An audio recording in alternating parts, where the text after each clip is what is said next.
There is something Edgar Cayce saw more than 80 years ago concerning a massive blackout, and I am not talking about the electricity going out in your city. I mean 3 full days without the sun, without stars, and without any sense of direction. And the most disturbing part is not the darkness itself. It is what Cayce said would happen inside people during those 3 days. Stay with me, because this changes everything you think you know about this prophecy. Most of the videos you have seen about the 3 days of darkness present it as a catastrophe, as the end, as something you should fear. But there is one detail that almost no one mentions, a detail Cayce left buried among thousands of readings, something that even his own followers took decades to decipher. Once you understand it, you can never look at this prophecy in the same way again. Did you know that Edgar Cayce was not a scientist? He was a photographer from Kentucky who would fall asleep and begin speaking. He had no medical education and no formal spiritual training, yet he diagnosed illnesses that doctors could not detect. He predicted wars before they began. He spoke about geological changes that the science of his time had not even considered. And amid all of this, he described something he called the time of purification. He did not call it a blackout. He did not call it punishment. He called it an opportunity. That is the turning point. Today, in 2026, the world is experiencing real energy blackouts, geopolitical conflicts that no one knows how to resolve, and tensions between major powers that have been building for years. At the same time, people are reading Cayce with completely new eyes and discovering something that is changing them internally. Not because they are afraid, but because they are beginning to understand something about darkness that very few people comprehend. Darkness does not always come to destroy. Sometimes it comes to show you who you are when nothing else remains. That is what we are going to explore today. We are going to return to the original sources. We are going to examine the prophecy from angles no one has shown before. We are going to connect what Cayce saw with what you can do today, right now, with this knowledge. Because if you are here, it is not a coincidence. People who seek this kind of content do not do so out of empty curiosity. They do it because something inside them senses that there is more, that an invisible thread connects the events of the world with their own spiritual path. Today, we are going to pull that thread together. If this content interests you, give the video a like and subscribe to the channel. You will want to be here for what comes next. It was 1931, and a man was lying on his back on a sofa with his eyes closed, breathing deeply. The room was completely silent. His wife held a notebook. His secretary had a pen ready. Then he began to speak, not like someone remembering something, but like someone watching it unfold in real time. That man was Edgar Cayce. What he described that day was not an illness or a medical remedy, as was usually the case. He was describing the future of the earth. But let us go back for a moment, because to understand the 3 days of darkness, you first have to understand who this man really was. The official story does not tell you everything. Edgar Cayce was born in 1877 in Hopkinsville, Kentucky, into a simple Christian farming family. From childhood, he had experiences he could not explain. He saw figures that other people could not see. He had dreams that later came true. When he was 6 years old, he said something to his mother that left her speechless. "Mom, I spoke with Grandma last night.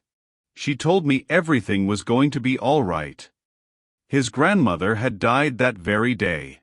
But that was not what made him famous. What changed his life was an illness. At the age of 21, Cayce completely lost his voice. Doctors could not find the cause. Months passed, then a year, and nothing changed, until someone suggested hypnotizing him. While in that state, Cayce began describing in technical detail the problem in his own throat and how it could be treated. When he awoke, his voice had returned. From that moment on, something awakened within him and never went dormant again. He began giving readings for other people. While in a trance, he provided medical diagnoses, described internal organs, identified imbalances, and recommended treatments. People traveled miles to see him. He also gave readings for people he had never physically met, and many of them recovered. Word spread to doctors, scientists, and journalists. Some came determined to disprove him. Many left in silence. The New York Times covered his work. He became known as the Sleeping Prophet. Cayce rejected that title because he said he was simply connecting with a universal source of information available to everyone, but the name remained. Over the course of his life, Cayce gave more than 14,000 documented readings. 14,000. He spoke about past lives, Atlantis, the purpose of the soul, changes in the earth, wars, technologies that did not yet exist, and patterns in humanity's collective karma. Among all of those subjects appeared references to something his followers would later call the days of darkness. But here is something very few people know. Cayce never used that exact phrase. That is important, extremely important, because much of what circulates online as Cayce's prophecy of the 3 days of darkness is actually a mixture, a fusion of his readings with ancient religious prophecies, medieval Catholic texts, and the visions of other mystics. That mixture has created a narrative of terror that completely distorts the original message. What Cayce did describe in several readings was a period of planetary transformation, a time when the Earth itself would undergo major physical changes, and when humanity's collective consciousness would face a fundamental test. He used one specific word for that period: purification. Not destruction. Not punishment. Not apocalypse. Purification. What is the difference? Destruction implies an ending. Purification implies a process, something that may hurt, yes, and may perhaps be frightening, but that has a purpose, to cleanse what exists so that something new can emerge. That completely changes the emotional framework. It is the framework we are going to use in this video to understand what Cayce truly saw, because there is more, much more. What comes next will make you see today's world through completely different eyes. Before discussing the days of darkness, we need to establish something that makes all of this impossible to ignore. Cayce was repeatedly correct about things no one in his era could have known. This is not merely blind faith, it can be examined. In 1935, when Europe was living through an uneasy calm and most politicians believed peace was still possible, Cayce predicted a world war. He said it would emerge from conflict in Ethiopia, then Spain, and would eventually spread across the entire world. He even stated that Germany, Japan, and Italy would be on the same side. 4 years later, the Second World War began in precisely that way. In 1944, when the terms superpowers and Cold War did not yet exist, Cayce predicted that after the military conflict, the world would be divided between two great forces, one centered in Russia and the other in the United States, and that this tension would define the century. That is exactly what happened. During the 1920s, he spoke of an imminent economic collapse, excessive speculation, and the risk of a catastrophic fall in the financial markets. In 1929, the Wall Street crash occurred. But there is another prediction that has quietly unfolded, one that almost no one connects with Cayce. He spoke about changes in climate patterns, melting ice at the poles, shifts in ocean currents, and extreme weather events that would transform coastlines. He said that areas now considered solid land would eventually be submerged. He said this in the 1940s. Today, in 2026, every major climate summit discusses those exact concerns. Coincidence? Perhaps. But when patterns repeat, when someone who never studied oceanography or climatology describes, decades in advance, what scientists are measuring today, it deserves attention. However, not everything Cayce predicted happened as he described it, and that matters too. He predicted that California would fall into the sea before the year 2000. It did not happen. He predicted that Atlantis would re-emerge in 1968 or 1969 near the Bahamas.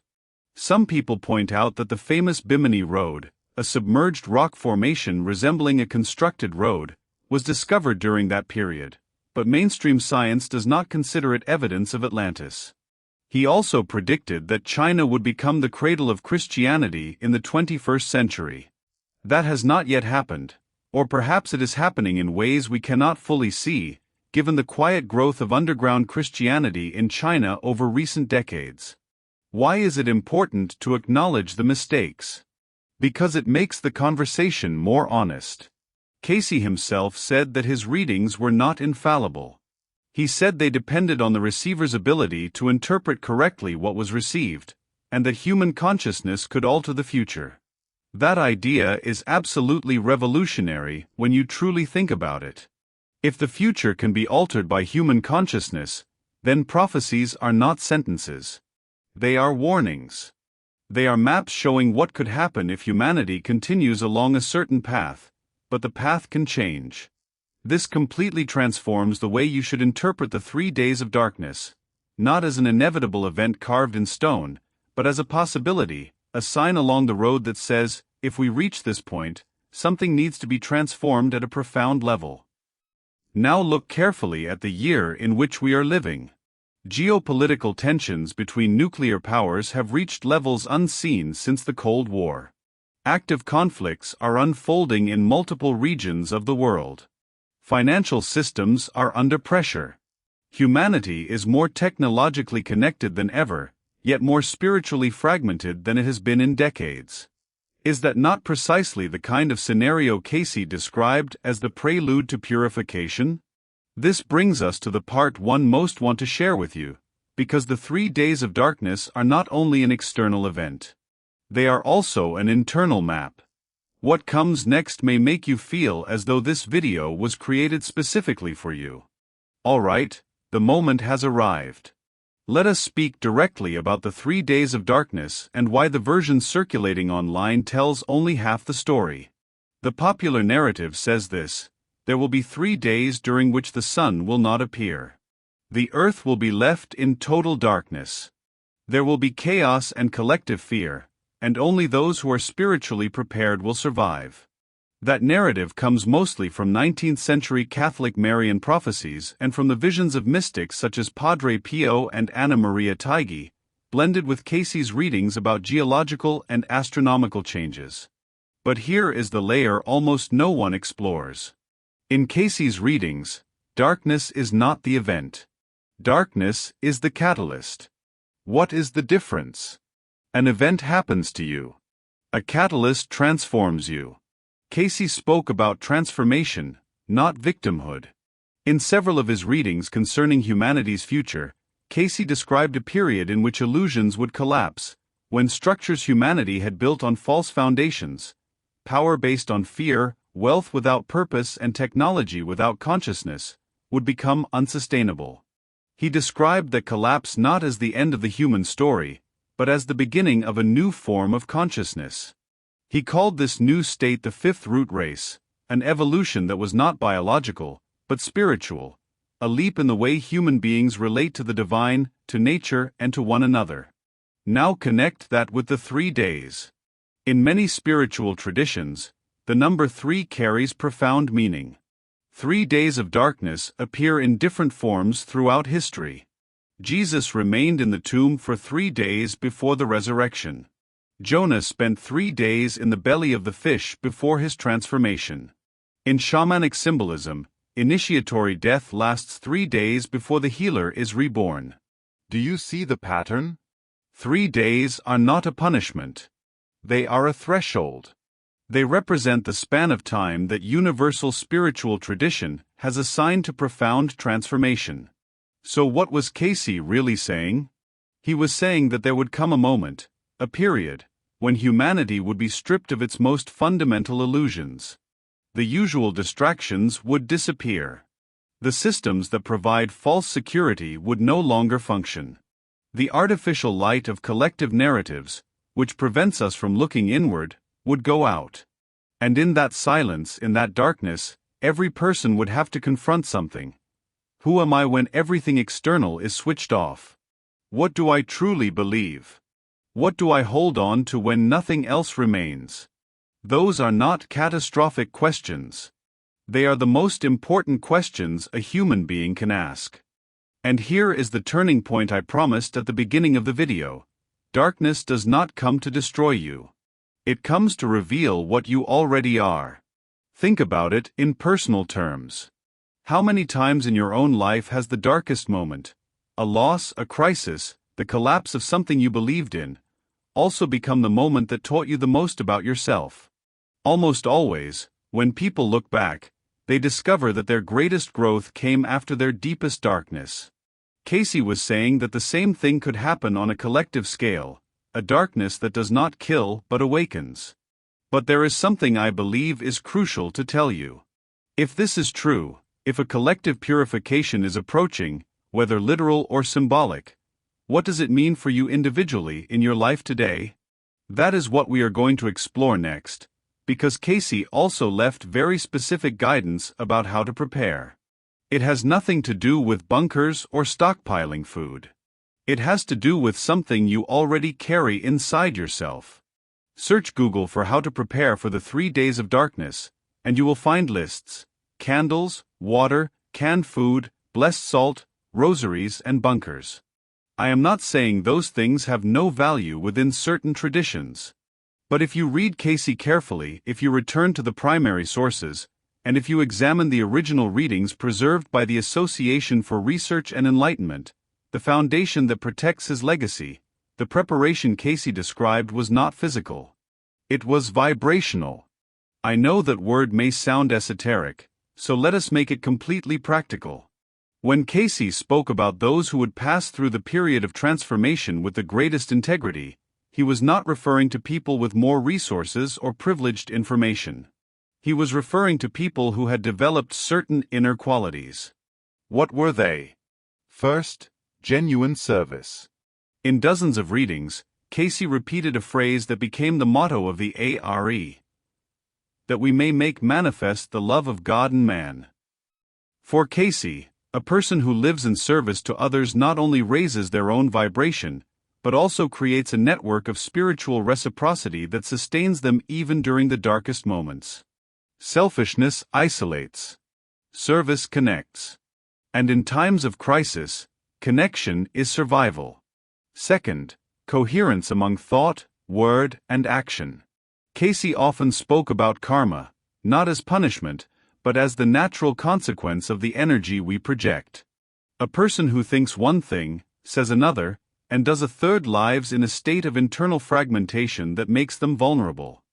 But someone who aligns what they think, what they say, and what they do builds a kind of spiritual backbone that does not collapse easily. That is coherence, and it is one of the most powerful tools for facing any kind of crisis. Third, cultivating inner stillness. Cayce was deeply meditative. Although he was a practicing Christian, his readings incorporated elements that today we recognize in Buddhism, Hinduism, and shamanic traditions. For him, the ability to enter silence and access a state of calm under pressure was a fundamental capacity of the soul. And notice what neuroscience says today. People who meditate regularly have a more balanced stress response. Their prefrontal cortex, the part of the brain responsible for complex decision-making, remains more active even under intense pressure. Cayce understood this without ever studying neuroscience. He described it as accessing the spirit within you. Fourth, active forgiveness. This is probably the most difficult quality and the most transformative. In several readings, Cayce described resentment as one of the heaviest burdens a soul can carry, not only emotionally, but energetically. Resentment, he said, creates physical and spiritual blockages that prevent divine guidance from flowing. During a period of transformation, when intuition and spiritual connection are more necessary than ever, those blockages can become literally dangerous. Forgiveness is not a gift you give to the person who hurt you. It is an act of liberation you give yourself. Cayce repeated that idea again and again. Now I want you to pause for a moment. How many of these 4 qualities are present in your life today? I am not asking to make you feel guilty. I am asking because in Cayce's vision, spiritual preparation does not begin when the crisis arrives. It begins now in ordinary life, in how you treat the people around you, in how you manage your thoughts when no one is watching, and in whether you are living a life aligned with what you truly believe. And this brings us to something Cayce predicted specifically about the period we are living through now, in 2026. When you hear it, you may feel a chill, because it describes the world outside your window with unsettling precision. Edgar Cayce died in January 1945, but he left behind something that remains alive, a map. A map of signs that, according to him, would indicate that humanity was approaching the period of transformation he described. When you place that map over the world of 2026, the parallels are difficult to ignore. The first sign, the resurgence of conflict between opposing forces. Cayce spoke of an era in which tensions among global powers would escalate until the balance of the world seemed precarious. He did not necessarily describe an immediate world war, but rather prolonged tension, a permanent state of alert that would exhaust humanity psychologically and spiritually. Look at 2026. The war in Ukraine has continued for years without a clear resolution. Tensions between China and Taiwan have not disappeared. Powers that seemed to be moving toward peace in the 1990s are rapidly rearming. NATO continues to expand while Russia restructures its alliances with Asia. The world is living in sustained tension that no one knows how to resolve. The second sign, the collapse of trust in institutions. Cayce spoke about a time when the systems humanity had created to organize itself, governments, organized religions, the media, and financial markets, would lose collective trust. He did not necessarily say they would disappear. He said their moral authority would erode until people began searching for something different. Does that sound familiar?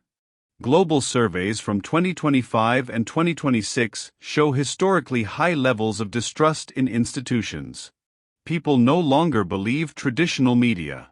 They doubt their governments. They are leaving churches in unprecedented numbers across the West. But at the same time, and this is essential, there has been an enormous increase in personal spiritual seeking, meditation, Eastern philosophies, channels like this one, and books about consciousness and purpose that sell millions of copies. People did not abandon spirituality. They abandoned the structures that controlled it. Cayce called this the return to the direct source. The third sign, climatic and geological events. This is the most controversial sign, but also one of the most extensively discussed. Cayce spoke about a period of increased activity in the Earth's crust, more earthquakes, dormant volcanoes awakening, and changes in ocean currents that would alter global climate patterns. In the last 2 years alone, we have seen unusual volcanic activity in several regions of the Pacific. The El Niño phenomenon reached historic intensity. North Atlantic currents have shown signs of weakening that oceanographers describe as concerning. Was Cayce somehow the cause or exclusive source of these predictions? Not necessarily. Climate systems have their own dynamics. But the convergence of all the signs he described, unfolding within the same historical period, deserves reflection. The fourth sign, a mass spiritual awakening. For me, this is the most hopeful sign. Cayce said that shortly before the period of transformation, increasing numbers of people would awaken to their higher purpose. They would suddenly feel that their lives could no longer continue as before, that something greater was calling them, and that materialism no longer satisfied them. How many people do you know who, during the last 3 or 4 years, have undergone a profound change in values? People who left well-paid jobs to pursue something more meaningful, who began meditating, questioning, and searching for a deeper connection? That is the awakening Cayce described. And here is something I want you to carry with you. If you are watching this video, if something brought you here, and if this spiritual search has become part of your life, you may be among those Cayce called the messengers of the new consciousness. Not chosen in the sense of being superior, but chosen in the sense of being responsible. People who awaken first so they can help others awaken afterward. That is a role, and that role has implications, because the next part concerns something rarely discussed in videos like this. It concerns what comes after the darkness, and it is the most luminous part of Cayce's entire prophecy. Every good story has a dawn, and the story Cayce told about humanity's future is no exception. The narrative of fear always ends in darkness. It stops there. It leaves you with a tightness in your chest and a mind filled with images of collapse. But Cayce did not end there. Cayce ended with light, and that light had specific characteristics that he described with a clarity that is frankly difficult to ignore when you read his words in 2026. He called the post-transformation period the Age of Aquarius, or the New Order of the Soul, not in the political sense that the phrase New Order later acquired, but in the astronomical and spiritual sense given to it by ancient traditions. He described a humanity that, after passing through a period of collective darkness, would emerge with a different understanding of what it means to live together. He did not promise a utopia without conflict. Instead, he described a humanity with a greater capacity for conscious empathy, cooperation rooted in genuine values rather than fear, and a relationship with nature based on respect rather than exploitation. He spoke about new forms of community, a reconfiguration of the meaning of the sacred, and technologies that, instead of separating us from our essence, would help us explore the depths of the soul. Does that sound utopian? Perhaps. But consider this: the greatest historical changes always began as ideas that seemed impossible. The abolition of slavery once seemed impossible. Universal suffrage seemed impossible. The fall of the Berlin Wall seemed impossible, until it happened over the course of a single weekend. The deepest changes in collective consciousness arrive in ways we do not anticipate, almost always after periods of crisis that once seemed impossible to overcome. Cayce also described a very specific quality in the leaders of this new period. He said they would not be the most powerful, the richest, or the most famous. They would be the most authentic. They would be people who had honestly worked on their own inner world, who knew their shadows and did not deny them, who could remain calm when others lost control, and who served because they genuinely wanted to serve. Modern psychology has a name for this: conscious leadership. We are living through a historical moment in which that kind of leadership, in families, communities, and organizations, is more necessary than ever. You do not need a title. You do not need a stage. You need to have done the inner work. There is something else Cayce said about the period after the transformation that seems especially relevant today. He spoke about the return of the soul's memory, the idea that as human beings advance in consciousness, they will begin reconnecting with knowledge that has been dormant, with an innate wisdom that comes not from any book, but from the accumulated experience of multiple incarnations. That may sound abstract, but in practical terms, is that not what many people describe when they speak about intuition? Knowing something without having learned it, or feeling a calling they cannot rationally explain. Cayce would say that this is not madness. It is memory. And in the new period that lies ahead, that collective memory would begin awakening on a broader scale. It would be a world in which more people trust their inner wisdom in addition to external information. A world in which the question is not only, what can I obtain? But also, what can I contribute? That is the world Cayce spoke about, and it is closer than you think. But to reach it, there is something you need to understand about your own role in all of this. That is exactly where we are going to conclude in the final part of this video. Do not leave. The best is still to come. We have reached the end of this video, but in reality, we have arrived at a beginning. Everything we have explored today, Cayce's predictions, the 3 days of darkness, the signs appearing in the modern world, and the dawn that comes afterward, converges into one question that you cannot ignore if you have made it this far: what are you going to do with this? I am not referring to some dramatic action. I am not asking you to abandon your life, move to a mountain, or begin stockpiling candles and holy water. I am referring to something far more ordinary, and far more powerful. Because if there is one thing Edgar Cayce taught through his life, even more than through his words, it is that the transformation of the world always begins within the inner world of a single person. Cayce was a completely ordinary man, a photographer from Kentucky with no powerful connections, no privileged education, and no extraordinary resources. He lived modestly, helped thousands of people without charging what he could have charged, and died with almost nothing.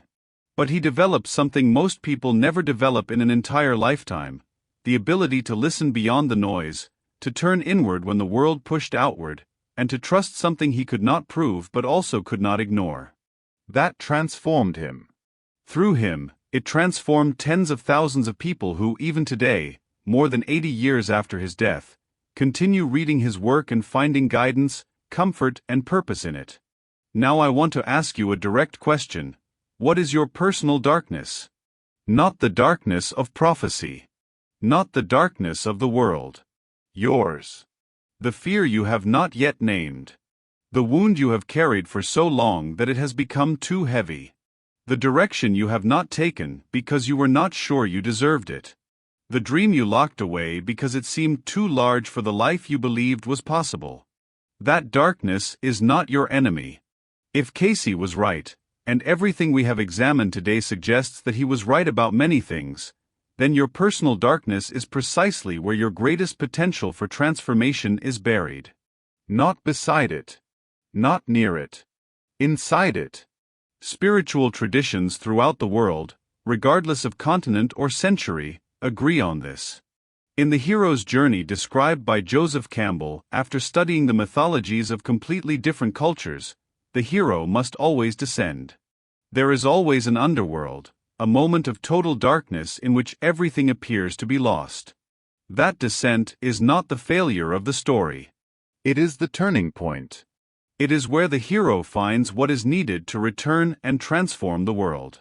You are the hero of your own story.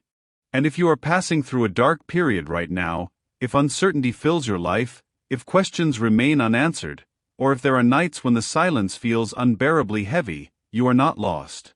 You are standing at a threshold. Thresholds may be frightening, but they are sacred places. Cayce also spoke about something I want you to receive as the most important gift in this entire video. He said the soul does not come into this life to remain comfortable. It comes to grow. Genuine growth almost never occurs in comfort. It occurs in friction, in resistance, and in the moments when something you believed was permanent breaks, not to destroy you, but to make room for something with greater integrity, greater truth, and greater alignment with who you really are. That does not mean you should seek suffering. It means that when suffering arrives, and sooner or later, it arrives for everyone, you can choose how you relate to it. You can resist it through fear and allow it to paralyze you, or you can move through it consciously and allow it to transform you.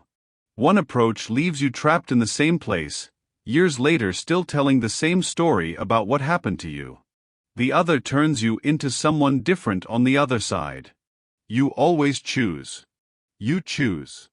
And now, here is the connection I want you to carry with you regarding everything happening in the world today. The year 2026 is a pivotal year. I do not say that to create fear. I say it because it is objectively true. There are geopolitical tensions with no clear resolution. Economic systems are under pressure, and no one knows exactly how they will readjust. There is a profound cultural fracture between people who look at the same world and perceive completely different realities. In the face of this, there are two possible responses. The response of fear: contract, distrust, accumulate, isolate yourself, and consume more terrifying content until anxiety becomes your normal state. Or the response of consciousness: expand inward, strengthen your roots, connect with purpose, serve from wherever you are, and become a point of calm amid the chaos surrounding you. Every time you choose service over selfishness, you tip the balance. Every time you forgive when you could hold on to resentment, you tip the balance. Every time you remain calm while others lose control, you tip the balance. Every time you take the time to truly listen to someone instead of merely waiting for your turn to speak, you tip the balance. That is what Cayce called making love manifest on earth, not in the abstract, not only on Sunday, but concretely, in your home, with your family, at work, and with the stranger who crosses your path on a difficult day. If the 3 days of darkness ever arrive in literal form, those who will pass through them with the greatest integrity will be the people who have already been moving through them symbolically, with intention and consciousness, long before they arrive. And if they never arrive literally, you will still have built a deeper, more connected, and more meaningful life. Either way, there is no loss on that path, only gain. Edgar Cayce saw many things during his decades of readings: wars, collapses, geological changes, and transformations in human consciousness. But the most important vision he left behind was not a prophecy about the future. It was an invitation to the present, the invitation to become, right now, today, the person your soul came into this life to be. Not when conditions are perfect. Not when the world has been repaired. Not when fear disappears. Now. With what you have. From where you are. Darkness does not define destiny. What you do with it does. Thank you for staying until the end. If this video stirred something inside you, made you think differently about something, or left you with a question worth continuing to explore, do not keep it to yourself. Share it with someone who also needs to hear it today. Give the video a like if you believe this content deserves to reach more people. Subscribe if you want to continue exploring these subjects with the depth they deserve, because this is only the beginning of a much larger conversation. See you in the next video.